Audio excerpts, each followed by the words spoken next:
Good morning, students. This is Kalpana Singh on the stage RITT YouTube channel पर आप सभी का एक बार फिर से स्वागत है। आप सभी हमारे यूट्यूब चैनल को लाइक, शेयर एंड सब्सक्राइब करें।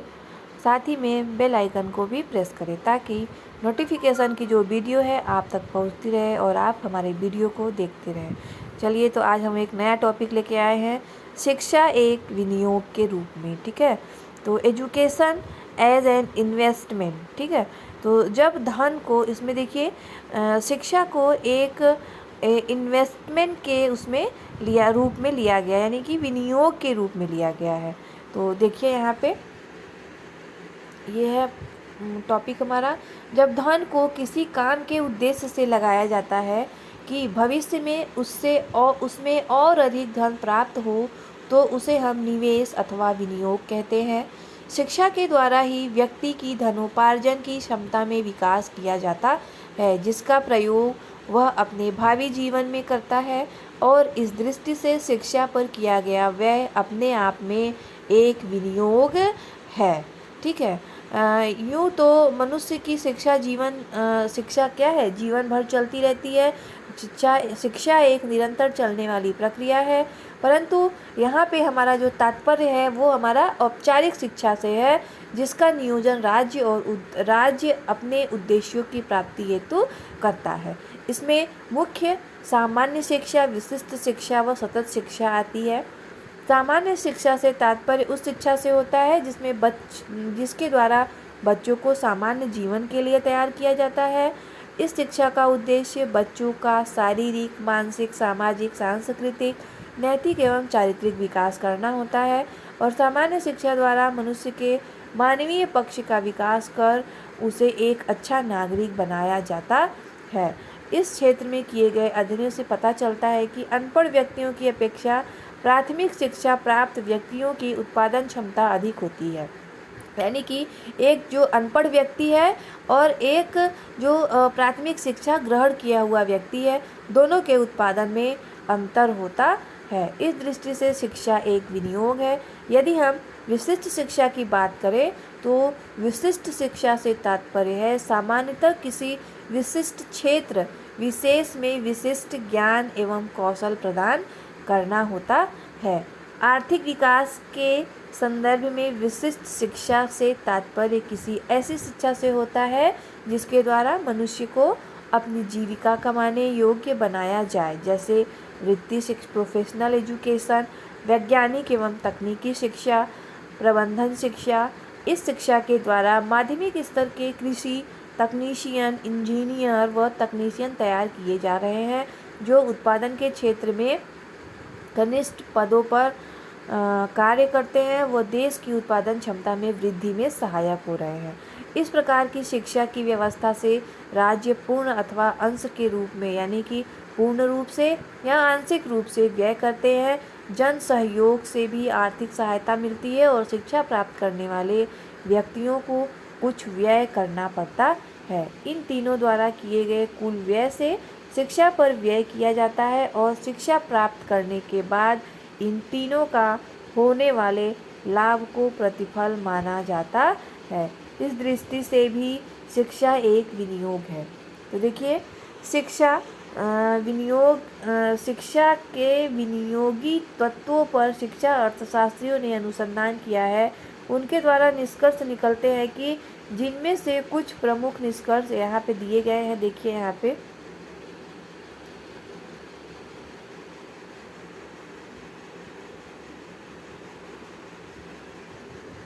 यहाँ पे पहला पॉइंट है, शिक्षा पर जो व्यय किया जाता है, यानी कि जो हम शिक्षा ग्रहण कर रहे हैं तो उस पर कुछ न कुछ व्यय होता है। उससे बालकों की तत्कालीन आवश्यकताओं की पूर्ति होती है तथा उन्हें पर्याप्त अवसर प्राप्त होते हैं।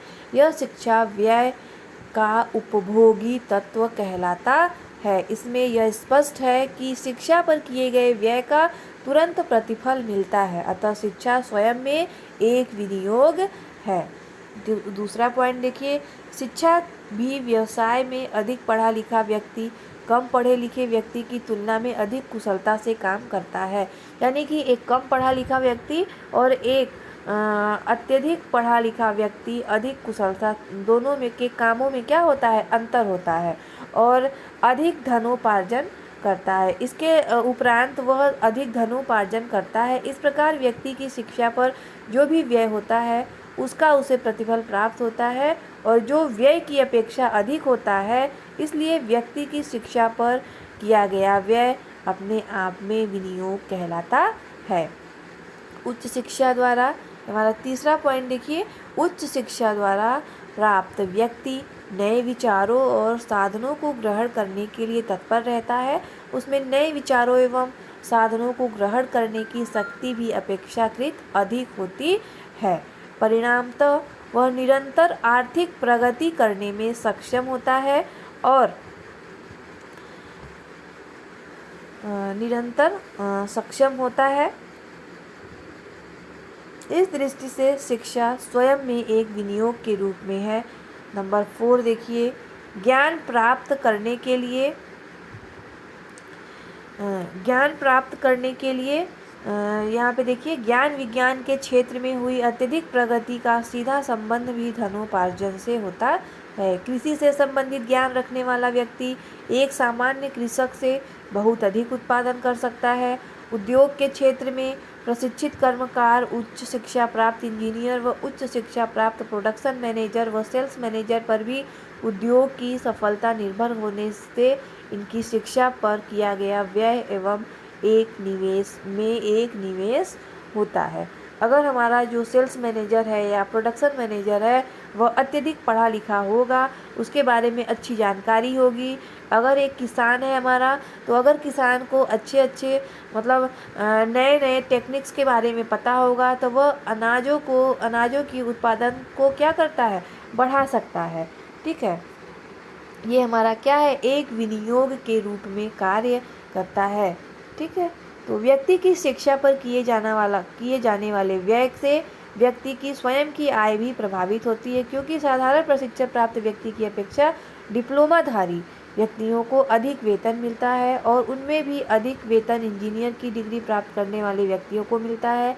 इससे स्पष्ट है कि शिक्षा पर किया जाने वाला व्यय स्वयं में एक विनियोग है।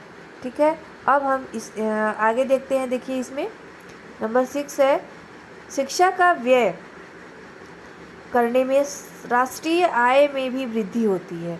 जब हम अच्छे नौकरी करेंगे, अच्छे पैसे में रहेंगे, तो हमारा राष्ट्र भी विकसित होगा, क्योंकि जो राष्ट्र सामान्य प्रोफेशनल और विज्ञान व तकनीकी शिक्षा पर जितना अधिक व्यय करता है उसकी राष्ट्रीय आय उतनी ही अधिक होती है।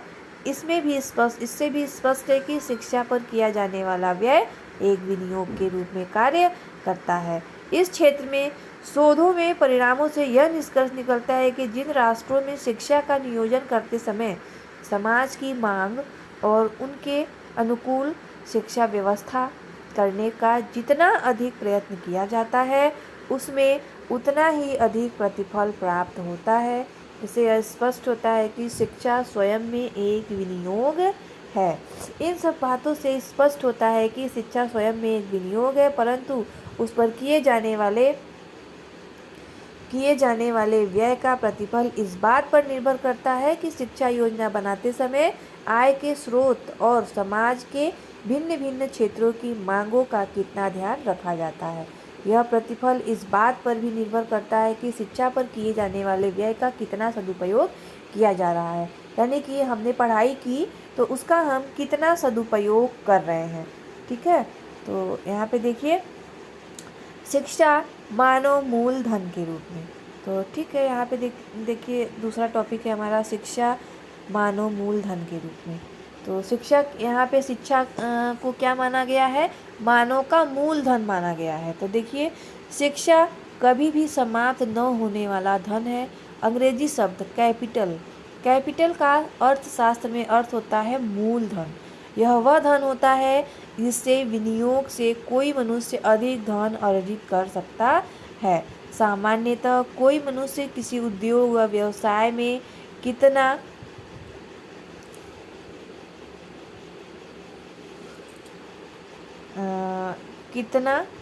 मूलधन व्यय करके अपना कितना विनियोग यानी कि अपना आर्थिक स्थिति सुधार सकता है। कोई व्यक्ति मनुष्य धन अर्जित करता है और सामान्यतः कोई मनुष्य किसी उद्योग और व्यवसाय में जितना अधिक मूलधन लगाता है उसे उतना ही अधिक लाभ होता है। मूलधन की उपयोगिता उसकी सुरक्षा और उसके उचित विनियोग में निहित होती है। यही बात शिक्षा पर भी लागू होती है। जब जो मनुष्य जितना अधिक शिक्षित होता है उसके पास उतनी अधिक शैक्षिक उपाधियाँ होती हैं, जितनी अधिक उसमें योग्यता व क्षमता होती है, और वह अपनी इन योग्यताओं व क्षमताओं का जितना अधिक प्रयोग करता है उसे उतना ही अधिक आर्थिक लाभ होता है।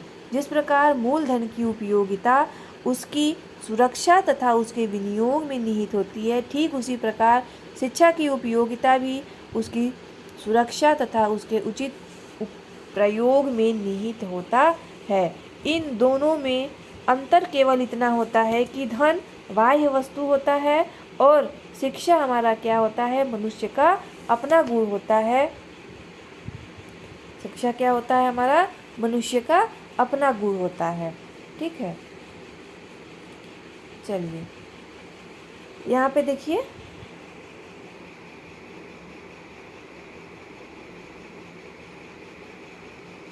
इस शिक्षा के अंतर्गत शिक्षा के विशेष प्रमाण पत्र जैसे डॉक्टर, मेडिकल व प्रशासन संबंधी उपाधियां, न्याय, अध्यापन, इंजीनियरिंग आदि की डिग्रियां आती हैं, जिनमें मानसिक संतुष्टि के साथ साथ समाज में सम्मान तो मिलता ही है, साथ ही साथ आर्थिक लाभ भी प्राप्त होता है। इस शिक्षा को ही मानव मूलधन कहा जाता है। प्रायः किसी राष्ट्र के नागरिकों के पास जितना अधिक यह मानव मूलधन होता है वह राष्ट्र उतना ही अधिक आर्थिक विकास करता है। ठीक है, तो अब आगे देखिए,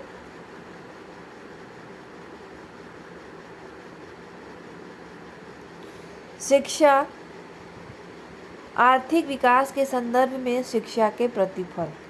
आर्थिक विकास के संदर्भ में शिक्षा के क्या प्रतिफल है। ठीक है, तो यहाँ पे देखिए, किसी के प्रतिफल का तात्पर्य उन परिणामों से होता है जो हमें शिक्षा प्राप्त करने के बाद प्राप्त होते हैं। शिक्षा द्वारा हमें जो लाभ होते हैं वे मात्रात्मक भी होते हैं और गुणात्मक भी, स्थायी भी हो सकते हैं और अस्थायी भी हो सकते हैं। शिक्षा में जितने भी कार्य हैं वे सभी उसके प्रतिफल के रूप में गिने जा सकते हैं, किंतु जब हम आर्थिक विकास के संदर्भ में शिक्षा के प्रतिफल की बात करते हैं तो शिक्षा एक निवेश के रूप में ग्रहण किया जाता है और उसमें प्राप्त लाभ को शिक्षा का प्रतिफल कहा जाता है। और प्रतिफलों को 3 प्रमुख भागों में विभाजित किया गया है। पहला है हमारा तत्कालिक प्रतिफल, अल्पकालिक प्रतिफल और तीसरा है हमारा दीर्घकालिक प्रतिफल। ठीक है, तो यहाँ पे देखिए, सबसे पहले तत्कालिक प्रतिफल शिक्षा के उन परिणामों को कहते हैं जो किसी वस्तु, कार्य या क्रिया को अधिगम करने की तत्काल लाभ पहुंचा सकता है। यानी कि जब हम पढ़ रहे होते हैं तो हम कुछ ऐसा अचीव करें, मतलब ऐसा कुछ सीखें, अधिगम मतलब क्या होता है, सीखना, ऐसा कुछ सीखें कि हमें तत्कालीन लाभ हो सके। ठीक है, ऐसे प्रतिफल प्रायः स्थायी नहीं होते हैं। जब हम उनकी आवश्यकता होती है उन्हें महत्व दिया जाता है और ज़रूरत पूरी होने के बाद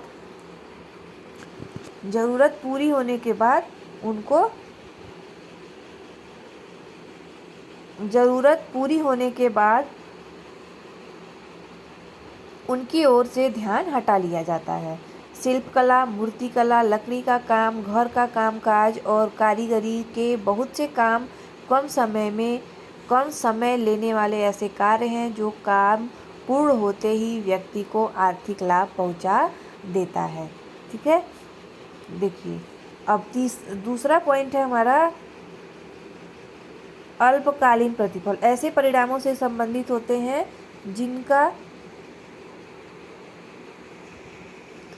जिनका प्रतिफल प्राप्त करने के लिए अधिगम कर लेने के बाद कुछ दिन, कुछ महीने या कुछ वर्ष तक प्रतीक्षा करनी पड़ती है। ऐसे प्रतिफलों में high school, intermediate, BA, BSc, BCom, polytechnic, BTech, MBA, MSc, आदि जो भी पाठ्यक्रम आते हैं, इनमें प्रतिफल आने के बाद अवश्य लगता है कि किंतु ये लंबे समय तक प्रतिफल देते हैं। आर्थिक विकास के क्षेत्र में ऐसे ही प्रतिफलों की सबसे अधिक मांग भी रहती है। विद्युत परियोजनाएं, उद्योग, कृषि, व्यापार, पर्यटन आदि पर किया गया विनियोग इसी श्रेणी में आता है। अब हमारा तीसरे प्रतिफल की बात करते हैं। इस प्रकार का दीर्घकालीन प्रतिफल भौतिक लाभों की दृष्टि से उतना अधिक महत्वपूर्ण नहीं होता, किंतु मानवीय जीवन को पूर्णता प्रदान करने तथा जीवन के चरम लक्ष्य आत्मानुभूति को प्राप्त करने में इस कोटि के प्रतिफल का बहुत योगदान होता है। शिक्षा चूँकि जीवन पर्यंत चढ़ने वाली प्रक्रिया है, अतः इस निवेश का प्रतिफल तत्कालिक व अल्पकालिक प्रतिफलों से मात्रा में इतना अधिक होता है कि उसे अपरिमित लाभ देने वाला भी कह सकते हैं। विज्ञान के क्षेत्र में न्यूटन का योगदान, साहित्य के क्षेत्र में टैगोर जी का, अभिनय के क्षेत्र में अमिताभ बच्चन आदि का योगदान दीर्घकालिक निवेश व प्रतिफल के ही उदाहरण है। इस प्रकार यदि शिक्षा के प्रतिफलों का सामान्यीकरण किया जाए तो यह कहा जा सकता है कि मानव सभ्यता और संस्कृति की आज विश्व में जो प्रगति दिखाई देती है वह केवल शिक्षा का ही प्रतिफल माना जा रहा है। तो स्टूडेंट्स, आज के वीडियो में इतना ही। आगे का हम बाद में देखते हैं। धन्यवाद।